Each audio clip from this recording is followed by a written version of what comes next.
Shalom, selamat pagi, senang berjumpa dengan Bapak Ibu Saudara ya, juga yang di live streaming, juga shalom. Dan kalau saudara melihat tampilan saya lebih tajam atau mungkin lebih ganteng karena memang kita habis upgrade internet Bapak Ibu ya.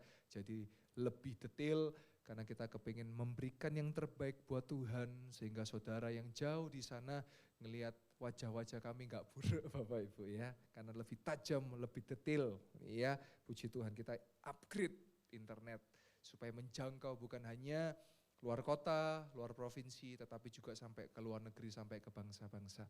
Nah puji Tuhan Bapak Ibu Saudara, kita masuk di 30 hari puasa raya. Kalau saudara mau tahu kenapa kita perlu berpuasa, saudara bisa tonton khotbah saya, pengajaran tentang puasa ada di YouTube, Betani Stoy Malang, saudara cari dengan judul khotbah mujizat atas puasa, mujizat dari puasa. Saudara nonton di situ, saya di situ mengajar kenapa kita perlu berpuasa. Nah pada pagi hari ini kita masuk ke hari yang ke-9 ya, hari yang ke-9 dan kita akan belajar sama-sama bahwa saudara dan saya berharga di mata Tuhan. Ya, jadi saudara dan saya berharga di mata Tuhan. Ya, ini penting untuk saudara tahu dulu. Manusia itu suka memandang fisik. Ya, kalau gendutan, gendutan, kalau kurusan, kurusan, kalau ada masalah jerawat, kalau ada rambutnya rontok-rontok, nah itu semua bicara fisik. Tapi hari ini Tuhan mengajar kepada kita untuk jangan fokus pada fisik. Tetapi fokus kepada apa yang ada di dalam kita, yaitu apa? Hati kita. Ya. Kalau kita mau bicara fisik nggak ada puasnya. Ya. Kalau kita pas gemuk, orang bilang gemukan.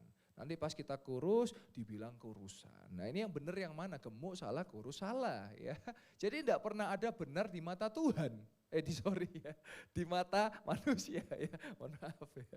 Jadi oleh sebab itu sudut pandang kita haruslah sudut pandang Tuhan.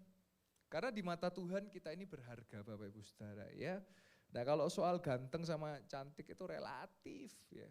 Tapi kalau jelek itu mutlak, nah itu problemnya ya. Nah mari sama-sama kita melihat ayat kesukaan kita semua. Ayat terakhir. Mazmur 139 ayat 13 sampai 14. Firman Tuhan berkata apa? Sebab engkaulah yang membentuk buah pinggangku, menenun aku dalam kandungan ibuku. Sebelum lanjut ke ayat 14 saya jelaskan dulu. Mazmur ini ditulis oleh Raja Daud, oleh Mazmur Daud. Dan boleh ditampilkan ayat 13.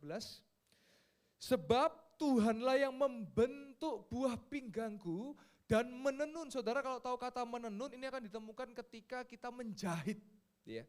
Jadi artinya dari atas sampai bawah, dari bawah sampai atas, dari kanan sampai kiri, dari kiri sampai atas, dia betul-betul tenun kita dengan sempurna. Yang nonton di live streaming boleh katakan amin, tulis amin, amin, amin, amin, amin.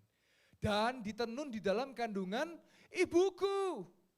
Saudara perlu tahu sejak saudara di dalam perut kandungan ibu saudara, saudara sudah hidup. Maka dari itu bagi yang menyaksikan ini kalau saudara sedang hamil, buat ibu-ibu yang hamil, hati-hati mulut saudara. Ya, saudara jangan pernah mengatakan yang negatif, kenapa?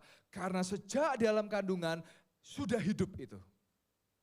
Saudara kalau nggak sengaja ngomong misalnya, wah engkau anakku elek, lo hati-hati saudara.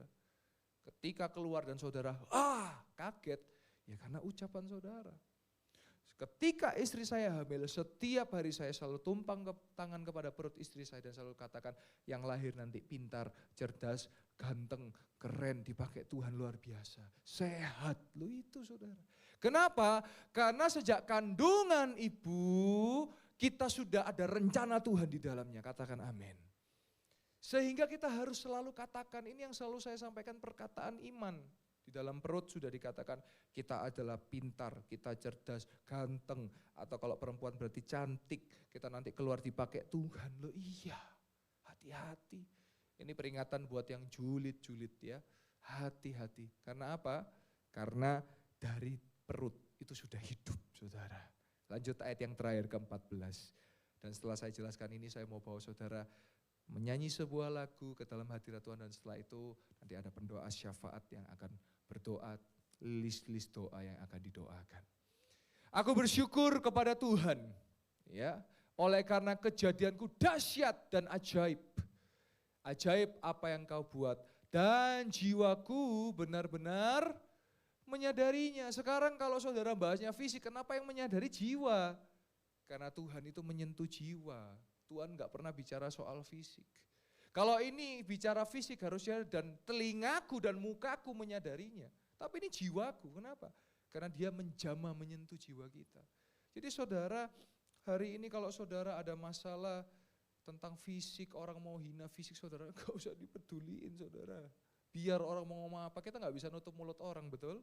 Yang kita bisa lakukan adalah kita perbaiki diri kita, dan yang kita bisa lakukan adalah kita tahu bahwa kejadian kita dahsyat, dan sejak dalam kandungan Tuhan sudah tenun kita. Dia gak nganggur saudara, dia banyak yang harus dikerjakan. Tapi kalau dia mau tenun kita, kalau dia mau membuat kejadian kita dahsyat dan ajaib, berarti kita berharga di mata Tuhan. Saudara boleh tulis di kolom komentar, saya berharga di mata Tuhan, saya berharga di mata Tuhan. Saudara yang hadir juga boleh ngomong, diletakkan di dalam tangannya di dadanya, saya berharga di mata Tuhan, saya berharga di mata Tuhan. Saudara, dengan saudara ngomong, telinga saudara dengar, itu saudara bisa bangkit loh saudara. Kenapa hari ini saudara sering lemah? Karena saudara dengarkan omongan negatif. Nah hari ini saudara mesti rubah. Bagaimana saudara mesti bangkit? Dari mulut saudara. Saya dipakai Tuhan dengan luar biasa. Saya diurapi Tuhan. Saya pasti berhasil. Saya pinter. Saya diberkati Tuhan. Itu. Jadi hari ini mari kita tidak usah dengarkan suara orang yang sumbang, yang miring.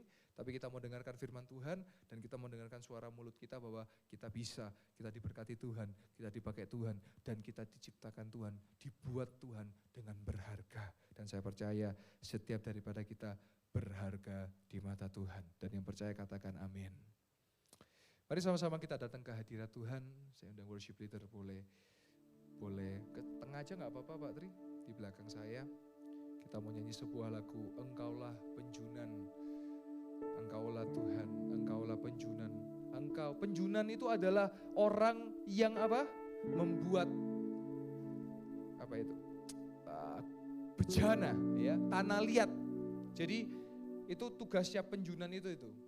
Dia membentuk tanah liat sehingga menjadi bejana. Kalau sekarang ya kendi gitu ya, atau guci gitu ya. Nah saudara hari ini sama, mungkin hari ini kita adalah orang-orang yang sepertinya kita seperti lunak, lembek. Tapi ada penjunan yaitu Tuhan yang akan membentuk kita. Sehingga apa? Kita menjadi bejana yang kuat dan berharga di mata Tuhan.